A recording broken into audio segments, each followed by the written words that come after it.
Welcome to Still City News. Last weekend, we took a stop down to Kecksburg, PA for the annual UFO Festival. So how you doing? We're doing great. How are you?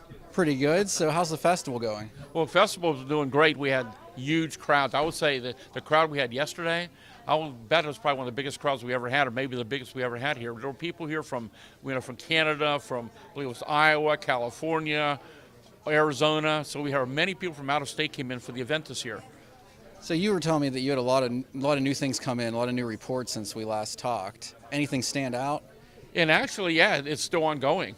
I mean, for the last few weeks and months, there have been numerous reports coming in from all over Western PA and still looking at it. And in fact, yesterday we had multitudes of people here coming up to myself and other researchers sharing the fact that they had seen things recently around Western Pennsylvania.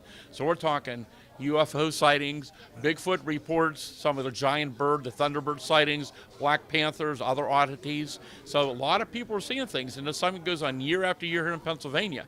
And I've said for years, the best witnesses are people who don't believe these things can occur until they have their own experience. And there's many, many people calling us, and most people who call in don't want any publicity whatsoever. They just want to find out if anybody else saw something similar and find out what they actually saw. Okay, nice. So anything coming up, any other events that you recommend people go to? Oh, there's the best thing is to go to my website at stangordon.info, go under upcoming events. There's numerous events, including one in Johnstown next week. And I think it's their 5th or 6th annual event that they'll be having up there. It's on my website. And there's a lot of other events being planned around the area and around the state, so they can go to that and check it out as well. If people want to report a sighting, they can reach me through my website, stangordon.info, or paufo@comcast.net, and they can call in and talk to me confidentially. And interestingly, now this year is 52 years of the Kecksburg incident. And even the last couple of days, we've got some folks who were there that night who never came forward. And we know there's many, many witnesses out there who were involved that night because there were hundreds of people out here, and there were so many people saw the object in the sky, then later it fell not far from here over the hill.